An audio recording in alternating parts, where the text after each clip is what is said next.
Welcome to the deep dive. You send us the source material, we dig through it, pull out the key stuff, the insights, so you can get up to Ding. speed fast, and hopefully have some of those aha moments along the way. Right. And today we're looking at Shawn Thomas's book, or a condensed version, called The Power of Naivete. Okay, the power of naivete. So what's the core idea we're exploring here? Well, it's Shawn's argument, really, that coming at things, life, business, whatever, without all the baggage of experience, without cynicism, but with optimism, that can actually be a huge advantage, a path to success, surprisingly. And Shawn, he's not just talking theory, is he? He's lived it. Lifestyle entrepreneur, angel investor. Exactly. Built a company, sold it for millions.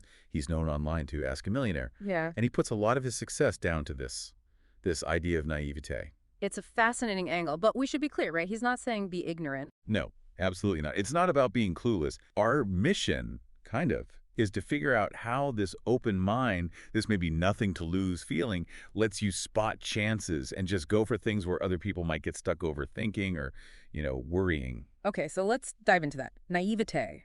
The word itself, it usually sounds negative, doesn't it? Like someone's easily tricked or just out of touch. It really does. Yeah.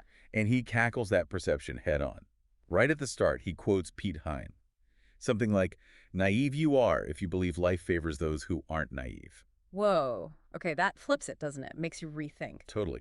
And Sean's whole book is basically that flip. Saying this thing we often see as a weakness has been a source of good for him, key to his success, even becoming a multimillionaire. That's, well, it's a bold claim. It really is. And it sounds like it comes from how he sees things now. Yeah, he talks about trying to see each day fresh, keeping that optimism, even when it's easier to be cynical. He mentions Wayne Dyer, too. When you change the way you look at things, the things you look at change. So it's a mindset, Yeah, a choice almost. that's the idea, that this naive view is something you can cultivate. It's a way of framing the world. Interesting. So how did this actually play out for him early on? Chapter 1 is Life's a Sage, Nothing to Lose versus Being Judged. What's the story there? Well, the title itself gives a clue, right? It's about the freedom you get when you stop worrying so much about what others think, especially when you're trying something new. He brings in Shakespeare, all the world's a stage. Right? Like we're all just playing different roles. Exactly. And life keeps throwing new roles at us. For him, it started with joining the school choir in high school, kind of randomly. Just like that, no big plan. Pretty much. He says maybe it was fate or friends or maybe even a girl, who knows. But point is, it wasn't calculated. It was just spontaneous, maybe a bit naive.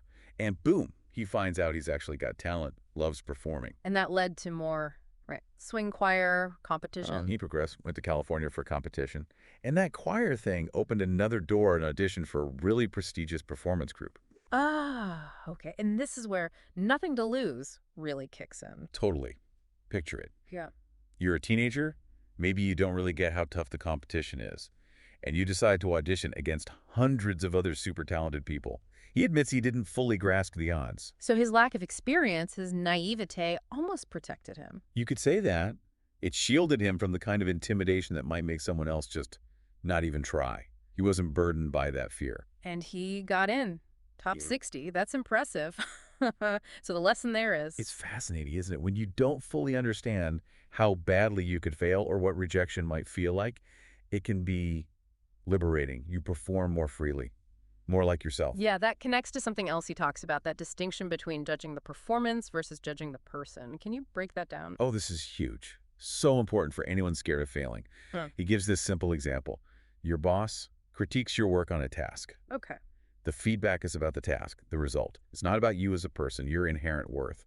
If you can really internalize that difference. Then criticism doesn't feel like a personal attack. Exactly. It stops being about you being judged and more about your actions being evaluated. And understanding that, he argues, frees you from so much fear. Yeah. It lets you take chances you'd otherwise avoid because you're scared of looking inadequate. Think about how often we hold back just for that reason. That's really powerful. Okay, chapter 2 moves to the California dream, follow your dream versus the road most traveled. A big leap. Oh, huge. He'd just gotten accepted into that performance group right out of high school. Yeah. And that was it. Catalyst. Moved to California. With Almost nothing. No real money, no experience living alone. Just a chance. He uses the great analogy like a fish jumping from its little bowl into this massive unknown second bowl. And again, it's the naivete driving it, stopping him getting bogged down in the what ifs. Seems like it. One-way ticket, $200. Mhm. Big dreams touring MTV, you know. And he says his naivete was the one thing he didn't leave home without. He literally didn't have much else to lose, materially speaking. Which maybe made the jump feel less scary. He contrasts that with the road most traveled. Why do most people stick to that? Well, it feels safer, right? More predictable. Mm. There are real fears, money, failure, and then the less tangible ones. What will people think? The sheer discomfort of the unknown. Following a big dream is inherently uncertain. That uncertainty can just paralyze you. So how does naivete help overcome that paralysis? He reframes it. It's not stupidity, it's more like the ability to act despite the fear. Because your mind is open, you're willing to try without needing all the answers first. It's like an optimistic filter, focusing you on what could go right instead of just the risks. He uses another analogy, right? Baseball, bottom of the ninth. Yeah. High stakes, everything on the line. Do you want to be the one stepping up to bat, feeling like, hey, maybe I can hit this, even if it's tough? Or do you stay on the bench, scared of striking out? Exactly. Even if you might fail, the willingness to step up, to swing, to persevere, that's what counts. Quitting before you even try, that guarantees you won't get a hit. Okay, chapter 3. School of life. Hedge your bets versus give up your passion. This is him juggling things in California. Right. He paints this picture. Young guy, new city, sharing a crowded apartment, working jobs, line cook, stuff like that, plus going to junior college Hmm. and doing the performance group thing. Busy. Very. But he seemed to embrace it, learn from it all. Hmm. He mentions college felt like, well, just what you do, the expected thing. And this raises that classic dilemma. Go all in on the dream or have a safety net. Yeah, the tension between passion and practicality. Conventional wisdom often says pick one, but Shawn, at that point, he did both. He hedged his bets. How did he define that? Basically exploring multiple options at once, gathering info, getting experience in different areas before fully committing down one road. Keeping options open, learning as you go. And his naivete played a role here too. He suggests it did. Maybe it let him believe he could juggle everything, performing, working, college, and that surely one of them would work out, you know? Right. Keep multiple doors open. And he ties this back to having big dreams. He quotes Paulo Coelho. It's the possibility of having a dream come true that makes life interesting. So the dream fuels you, and hedging bets is a way to explore paths towards it. Kind of. The big dream gives you the why. Hedging isn't necessarily lack of focus. It's more like strategic exploration, being open, seeing where different paths might lead. So instead of thinking, oh, I'm scattered, you think, I'm exploring possibilities. Makes sense. Then, chapter 4, joining the circus. Things get real with the performance dream here. Yeah, he's still in California, still facing tons of competition. But that underlying belief, maybe that naivete, it's still there. He'd learned audition strategies from his performance group, and then bam, third Hollywood audition. His lucky break. Which was? A recording contract, major label, national tour. This is the big time. Wow, so the competition level jumped way up. Oh yeah, not high school kids anymore, seasoned pros. His strategy for those auditions was key. He tried to put himself in the judge's shoes, focus purely on delivering the best performance right then, and project total confidence. Like, I'm the one you need.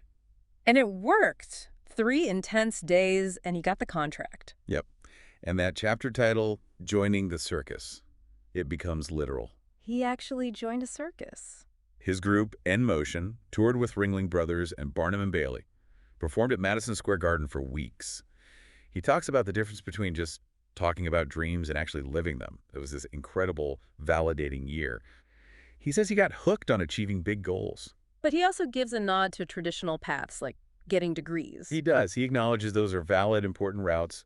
But his point is, once you do figure out your ambition, you got to go all out. Believe you can do it. He quotes Henry Ford. Whether you think you can or think you can't, you're right. The power of belief. And persistence. Staying on the grind. He quotes Thoreau, too, something like, success usually comes to those who are too busy to be looking for it. Though he adds, this is after you've done some planning and exploring, hedge those initial bets. Then things take a turn. Chapter 5, The Lost Years.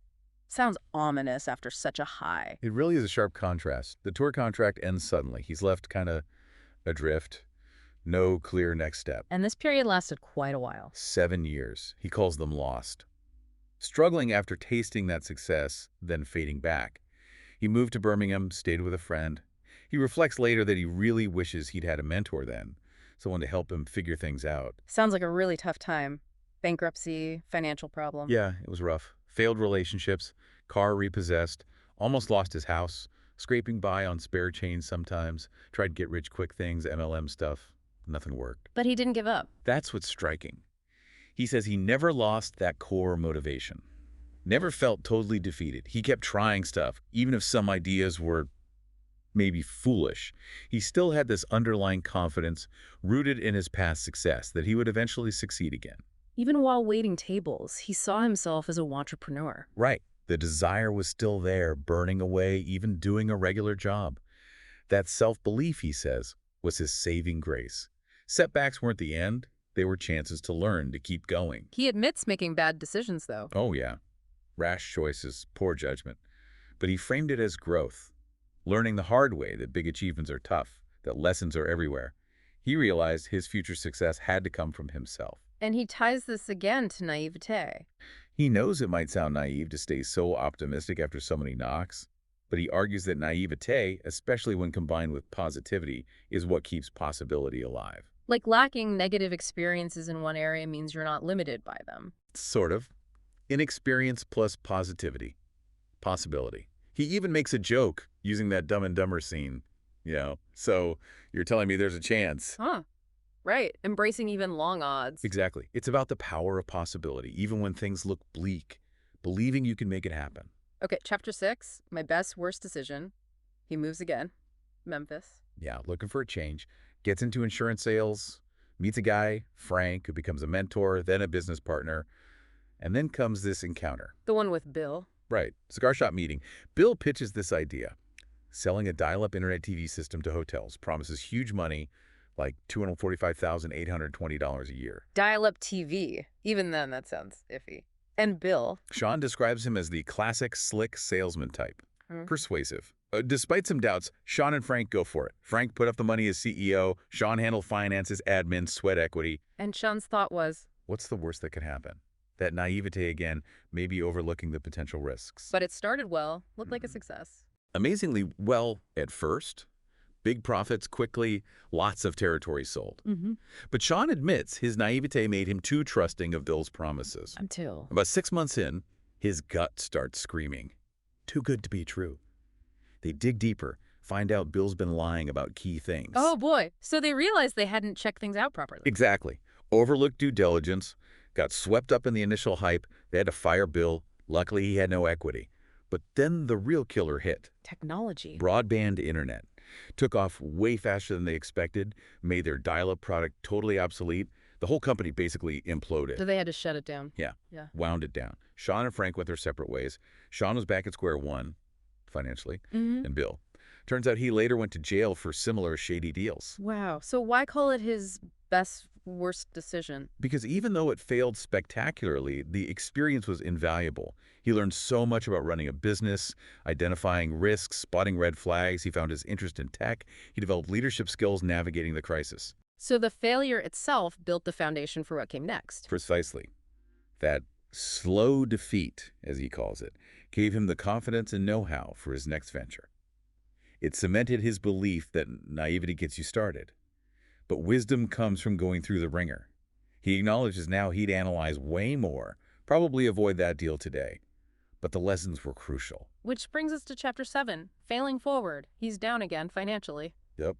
House in foreclosure again, asking his parents for help. But this time, he wasn't just hopeful, he felt equipped. He knew how not to run a company. He was ready to come back swinging. And he had a new idea. A really smart one for 2002.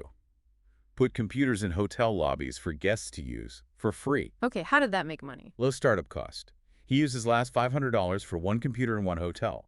The revenue came from selling online ads on the computer's portal to local businesses, restaurants, salons, etc.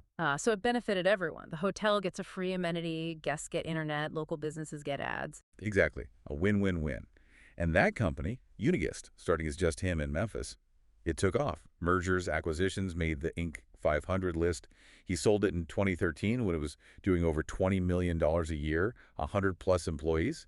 Still going strong today in Nashville. What a turnaround. So the key lesson from this chapter is about failure itself. Absolutely. His big takeaway, failure is pretty much guaranteed at some point. But falling down does not make you a failure. Not getting up does. It's all perspective. And embracing that failing forward takes a certain mindset. Yeah, he says you need to be naive enough to believe you can change reality by changing your mind. Find the lesson in the failure. Don't just experience it, apply it. Like inventors who keep trying. Exactly. Like Edison with a light bulb, all those ways that didn't work were steps forward. He also quotes Yoda, do or do not. There's no try. Sometimes you just have to jump in and learn by doing, even if you lack experience. So see inexperience not as a roadblock, but an opportunity. Right, an opportunity to learn without being scared off by past failures or preconceived limits. Embrace failing forward. So wrapping up, his core message throughout the book seems to be that this naivete, this open perspective, it's always available to us. Yeah, he argues it's been a constant in his life, and it can be in ours too, if we choose that perspective. People always want advice on how to do better, build a better future. And the future is always unfolding. Right. Every day, we're a slightly new version of ourselves based on the last 24 hours. And amidst all the normal stuff, he believes extraordinary chances pop up daily. Opportunities to shape your life. He ends with a pretty direct challenge, doesn't he, about satisfaction? He does. He asks himself every night, basically, if tomorrow doesn't come, am I satisfied with the life I live today? And he puts that question to the listener. Will you? And if the answer is no, or I'm not sure. Then he suggests embracing that lack of experience, accepting some naivete, seeing the promise in it. His final challenge is just make a real effort. Try to adopt that optimistic mindset. Believe anything's possible. He closes with that Steve Jobs quote about the crazy ones. Yeah, the ones who are crazy enough to think they can change the world are the ones who do. He connects that craziness back to this power of seeing things differently, maybe more naively, and achieving what others think is impossible. So, bringing this deep dive to a close, the big takeaway from Shawn Thomas's The Power of Naivete seems to be, well, don't underestimate a fresh perspective. Right, that naivete mixed with optimism plus sheer grit and perseverance, it can be a really powerful way to navigate life and get things done. It's about being open, learning from everything, successes and failures, and just holding on to that belief that things are possible. Exactly. Keep that sense of possibility alive. So maybe a final thought for you listening. Think about where naivete might have shown up in your own life. And what could you maybe attempt? What risk might you take if you really leaned into that nothing to lose feeling and believed something seemingly impossible could actually happen?